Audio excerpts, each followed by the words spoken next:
Welcome to the Connected Mom podcast, where we have real conversations that help you connect more deeply with God, more empathetically with your fellow moms, and more intentionally with your child. I am Becky Harling, and I am super excited today about the conversation we're going to have. Kathi Lipp is our guest today. She is a Publisher Weekly's best-selling author. I love her books, by the way. She has written The Accidental Homesteader, Clutter Free. Hey, if you don't have Clutter Free, go out and buy it today. The Husband Project, which I haven't read, but sounds amazingly interesting. And today we're talking to her about her book, Sabbath Soup. Now, a lot of companies are offering their people sabbaticals. They're realizing that people can't work 24/7. They need a place of rest. The Bible actually teaches the concept of Sabbath. And yet I can hear what you're thinking. Those of you that have kids in the home, you're thinking Sabbath is impossible. Are these women on crack? No, we are not. And so we're going to help you find ways to find Sabbath rest. So welcome, Kathi. Becky, thank you so much for having me. I'm so thrilled to be here with you and having this conversation. You are delightful. You're one of my Oh, favorites. back So, at you, friend. okay, Sabbath. I had one young mom tell me, hey, Sabbath rest in our house means my husband and I lock ourselves in the bedroom. We tell our four kids, you can have as much screens as you want, just leave us alone. And I don't know that that's really the biblical concept. What do you think? I want to give that mom as much grace as possible because haven't we all been there at one point or another? Oh, yes, we have. And if you haven't, I don't know that you and I would have much to talk about. But I will say that could feel defeating. That could feel like it sounds like maybe she doesn't love that that's the default. And so maybe there are a couple of gentle things that we could suggest that might improve her time. But the last thing I'm gonna do is judge a mom in the trenches, right? We're not here to do that, Amen. right? Yes, No, absolutely. she sounds like she really needs a vacation in Mexico. Yes, exactly, exactly. Here's what I love, that they are saying they are recognizing what God has said. We need a break. We need a break. And I we did not have tablets when my kids were little, but we had Nickelodeon. We had, anywhere from Nickelodeon to Adventures in Odyssey. Like we had all of those, we employed all the tools. So I get it. Oh, yeah. I did too. I was a pastor's wife, right? Sunday morning was wild in our house. My husband would go to the church at 6 a.m. and I would set the TV channel. I think it was on PBS, Mr. Rogers and all that stuff, and say, you can watch it as long as you want while I get dressed. Don't change the Yeah, channel. absolutely. Every generation of parents is doing the best they can. I don't know a parent who Yes. isn't. And so to be Yes. able to say, hey, we recognize we need this rest, but we don't know how to do it, we can help with that. That's right.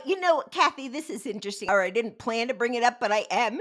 I read an article the other day that says that the CDC has now come out with a new study that says parenting is hazardous to your health. And so I was joking with my kids, and they're like, that is spot on, right? Because there are times where it is. It's so true. And I don't know that we needed a CDC study to tell us that, but we needed it to validate us, right? Yes, yes.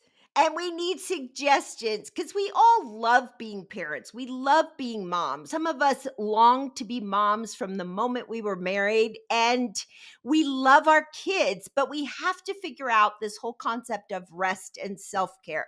So, how does your book help us do that, Kathy? It was so interesting today, Becky. I was, scrolling on the social media as we do, and there was this article, this backlash against self-care, saying that it's not biblical, that it's too self-focused, and going on and on. And I'm like, you know what? I haven't met those women.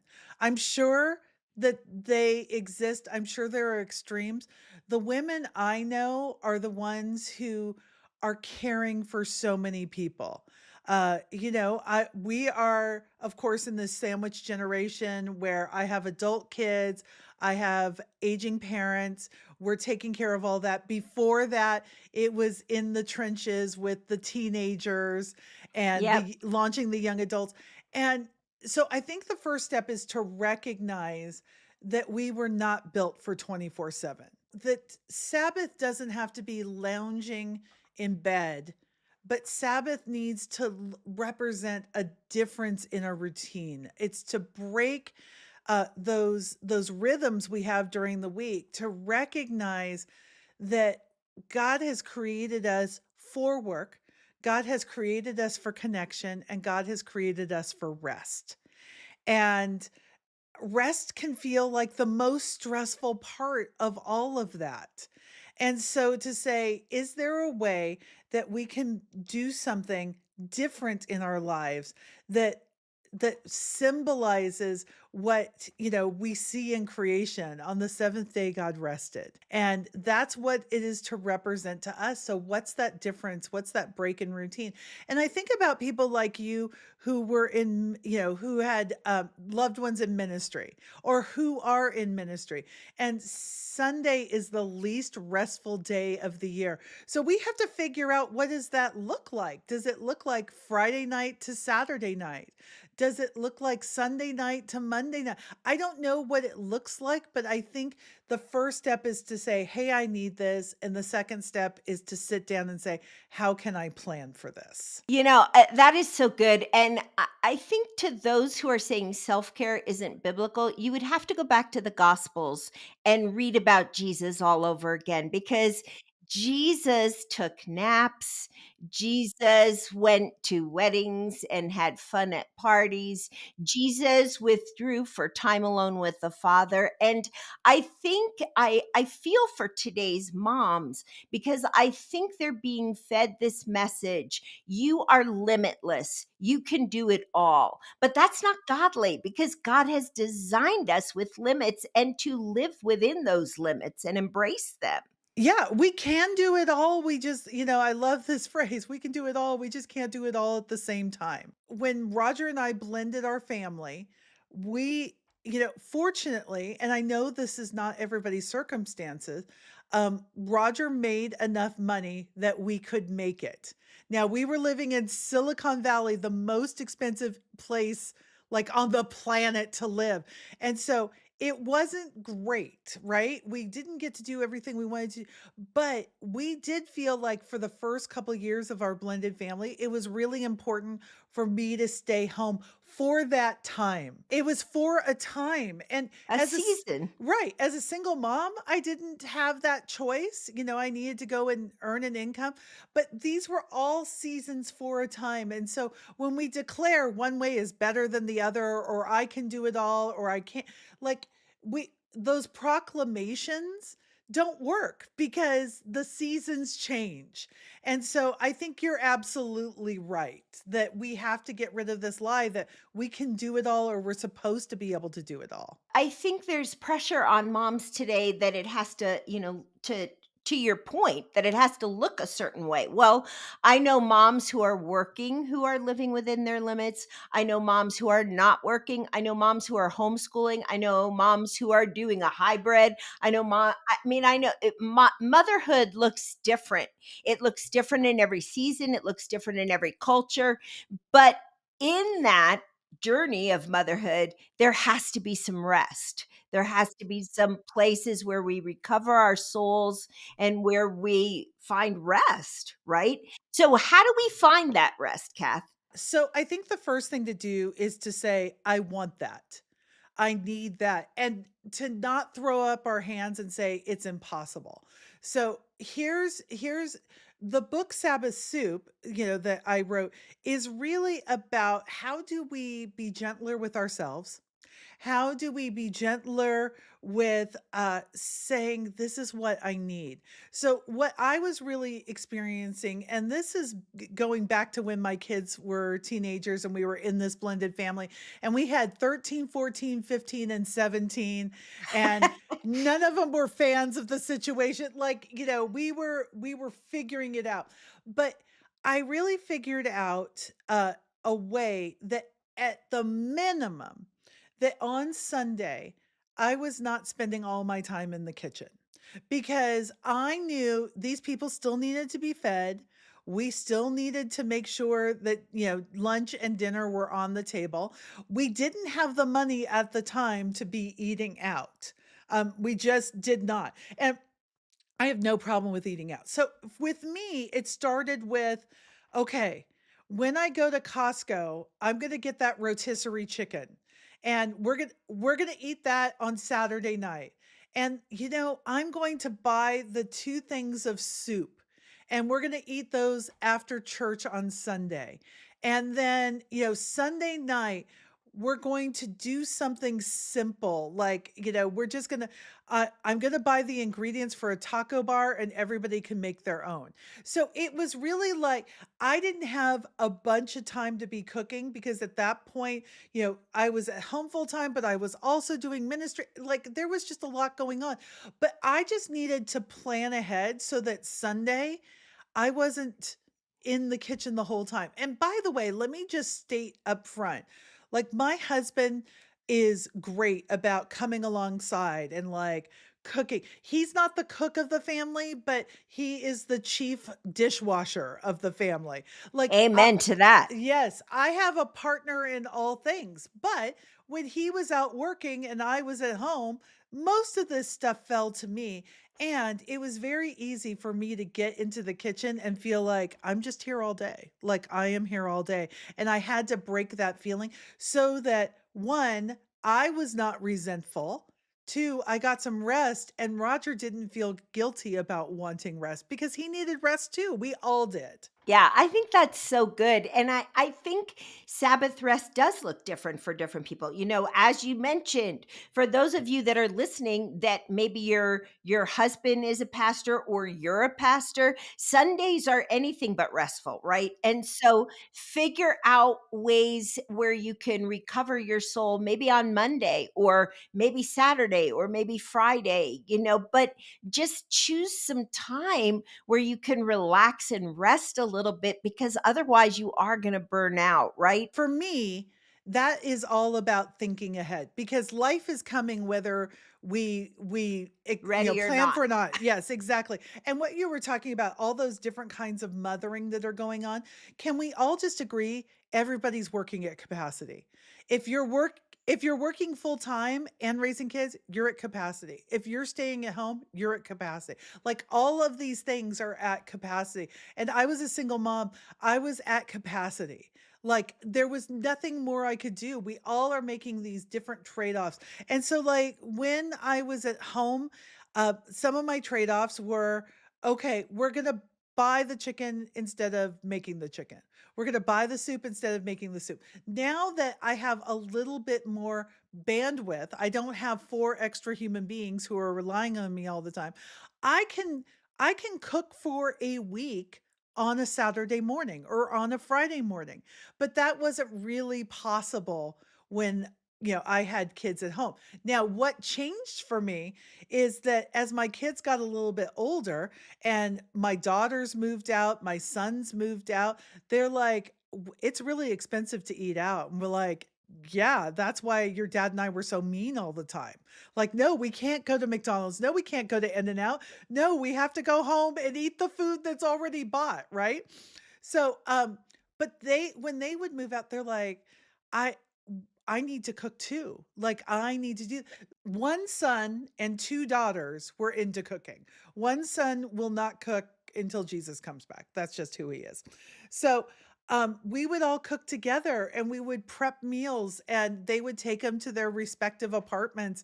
And we got into this rhythm of saying what we're doing here on this Friday or Saturday of cooking ahead is we're taking care of our future selves. My Friday Kathy is taking care of Sunday Kathy, who really needs a break. And I didn't want to come home on Sunday to a bunch of ingredients. I wanted to come home to some meals. And so that's what this whole concept is about. I love that. Our family, we do Sunday dinner. We have done it for years. It's really right after church, so our adult kids come, a lot of our grandkids come, and for me to recover my soul, we went to paper plates on Sunday. So there's no dishes, and so I can throw everything in the crock pot. It's very easy. I put it out. Everybody eats what they want. They all feed their kids, and it's the idea of being together on Sunday, and hearing their hearts, and connecting with the grandkids, but it's not meant to be like China and all that kind of stuff, because that just doesn't fly. You're not cooking to impress, you're cooking to feed and connect. And, my situation's a little different. We live in the mountains. Like, for our closest friends, our closest neighbors to come, it takes about 45 minutes. And so what we're doing now, we do have neighbors up here on our mountain. And when I'm cooking with them in mind. Like, I have a neighbor, I take him food every single week because if I didn't, he would live on Lunchables and crackers. I he's Oh, I love that, Kathy. Yeah, and we go see my mom every week. She's 80. She is perfectly capable of cooking for herself, but she said the hardest thing to do is to cook for one person. So, whatever I'm cooking for me and Roger, I'm packaging that up. I stop at Paul's on our way to town, drop off some food. He's a volunteer firefighter up here. He takes care of us, we take care of him, and then I bring some food to my mom, and it's very gentle and it's very informal, but it's a way of connecting with my people that I'm not in community with every single day, So that's special for us. I love that. I am all about connection, and Mm. actually this is called the Connected Mom podcast, and Yes. we need to be connecting with our neighbors, with our Mhm. friends, with our family, and food is a great way to do that. So Such a great way. that's incredible. Now, what do you say to the mom who really hates cooking? There are a couple of things I would say. Is I think soup is the easiest, gentlest thing to cook. It's very hard to mess up. You get to taste it along the way and add a little something if you need to. Or, if you're like, I just don't cook, then I would I love the Costco plan, or for me, it's the Sam's plan. And if you don't have those, the Walmart plan, where you go and you buy the rotisserie chicken. And Yeah. you say, our first meal, we're just gonna, eat the chicken. The second meal, we're gonna, strip that chicken meat off of there and throw it into a soup. The third meal, I'm just gonna make a chicken salad. Like it's cooking 101. It's more gathering than it is cooking. I think about this, we call them loop meals, leftovers on purpose. So so whatever I'm eating on Saturday night, that's our meal for Monday night too. I'm just gonna when I was a mom at home, I was either cooking 2 chickens or I was buying 2 chickens because we had teenagers. They would eat down to the kitchen table. So to say, just to do a little forethought, a little planning to say, and we actually in the book have a no cook week where you're just Oh, I putting love together. that. Yeah, because don't we all need that, right? Yes. And we need some low energy things where you're gathering meals and sides. You're not actually cooking. Before a book deadline, and Becky, I know you know what it's like before a book deadline. I actually go to it's a chain Mexican restaurant. It's like a Chipotle, but just kind of a little different. And they have like a family platter that is like $40. I buy one of those the last 3 days of my book deadline, and I'm like, that's our food. It has the tortilla, it has Yes. the chicken, it has Yes. the beans, and it's just like we can eat off of that. You can make tacos, you can make soup out of it, but it doesn't take a lot of cooking. And so for me, that's a great way of doing it. Check into family meals from restaurants because you can eat off of those for a few days if you're not a cook. And so much of this is just about pre-planning. It really is to say, if my goal is to take 24 hours off, what do I need to do to get there? And for me, it's usually cooking ahead, but for you, it can be gathering ahead. It can be, hey, you know what? We're going to go out to dinner on Sunday night and we're going to enjoy ourselves. I love what you do, putting the crock pot out and saying, this is the one night of the week. We are not doing dishes. We are not, this is the one pot meal.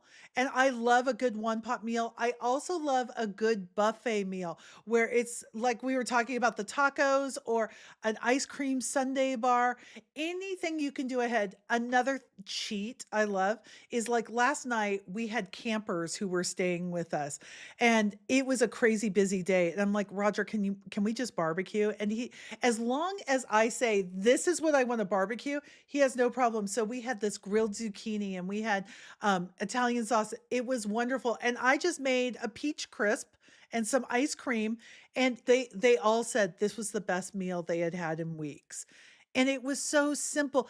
People want to be loved through food. That's an important statement. They really do. They want to be loved through food. Our son is an amazing cook. Some of my daughters don't like to cook. I have one daughter who loves to cook and one son who loves to cook. And our son, he always says, the way I love people is by cooking for them, and he'll come up with all this and lay it out, and I think there are ways that you can make Sunday dinner pretty simple, like even like you said, like or your Sabbath dinner, you could grill and then buy a veggie tray, right? And just put that out and some a fruit tray and it's perfectly healthy, but all the ingredients are there and you didn't have to slave all day.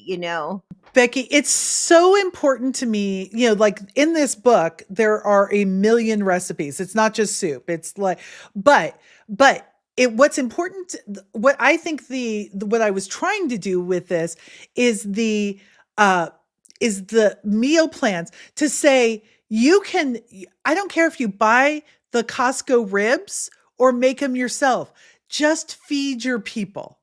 Just feed your people. That's all we need. And so it's just sometimes when I sit down to plan my dinners, I can't remember anything I've ever made my entire life. And so this is just ideas and things that it's like, oh, that would be easy to do. We could pull this together. And I love that you have a couple of kids who love to cook. Bring them into this. We have gone to, like, for our holiday celebrations, what we've done is we assign meals, and my committed non-cooking son, his job is to take care of garbage and clearing the table and dishes after each meal. Like he helped. So we all play a role because I don't want to be burnt out. Because it's very easy to be taken advantage of or to be taken for granted if you're the one always doing it.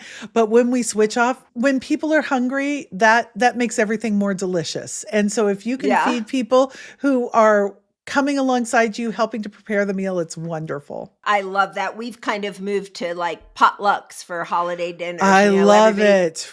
And Right? the people that don't like to cook, they'll say, well, we'll bring all the drinks and, chips and salsa or whatever. One last question for you, Kathy. You wrote a book on decluttering, and I just want to go there. I know that that's not part of your Sabbath soup book, but listen, all of us need to declutter. Give us a few tips for moms who are wanting to declutter. I think this book and decluttering go perfectly together because it's all about limiting decisions and taking care of your future self.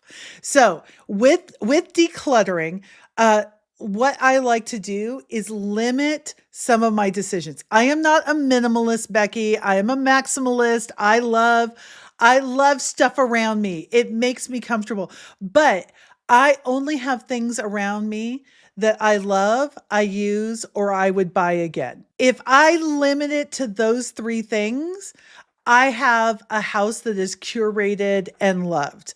I spend about 15 minutes a day just getting things out of my house, whether it's garbage or saying, you know what, I've owned this long enough. It served its purpose. It needs to go to a different home.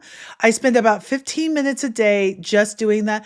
And I had to teach my kids that I would use stories about Exodus. Like we trust God for the next meal. We trust God for the next thing. It's okay to get rid of things that you no longer use because you will have other things. And I've been a broke single mom, like broke. And you know what? God met me in every single need. Did I get met in every want? Not always, but sometimes. And so for me, it's not I had to realize that I had a very poor mentality, being afraid to let go of things. You know, Becky, my dad was a hoarder. I come by this honestly. I've had to break some of those chains and strongholds, but to understand I could trust God for all my needs really did help in a very practical way with the decluttering.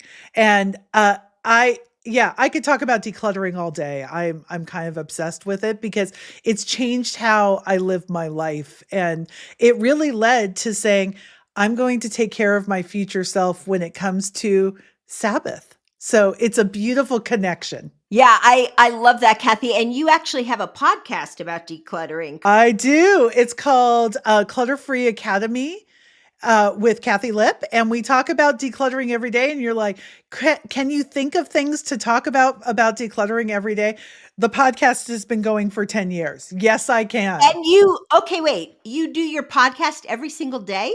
I'm sorry. Did I say every single day? Whew. Every single week. I'm sorry. I apologize. No, I do my podcast every single day. But I do teach in some private groups every single day about decluttering. So it's been 10 years and we haven't missed a week about decluttering.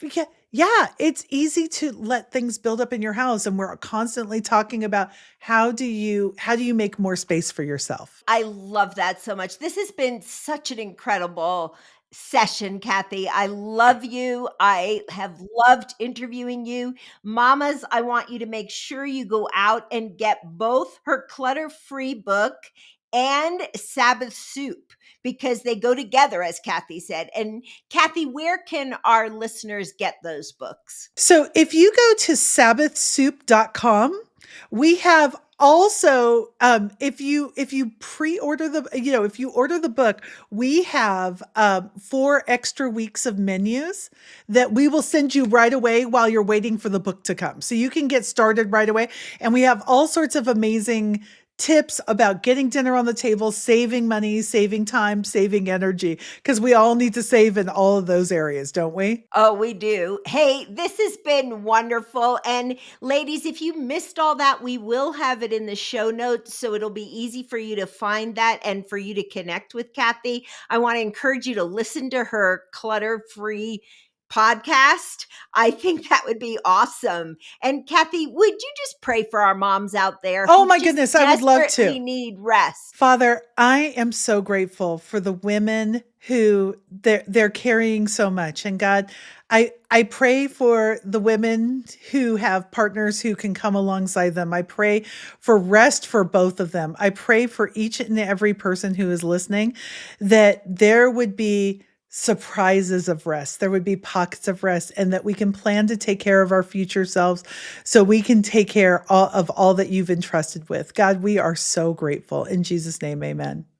Amen. Hey, friends, thanks for joining us today on this episode of the Connected Mom podcast. And I hope you're going to join us again next week, where we'll have another conversation to help you connect with God, connect with fellow moms, and connect with your child. Join us again next week. And hey, if you enjoyed this podcast today, would you share it? And would you subscribe so you never miss another episode of the Connected Mom? Thanks for joining us.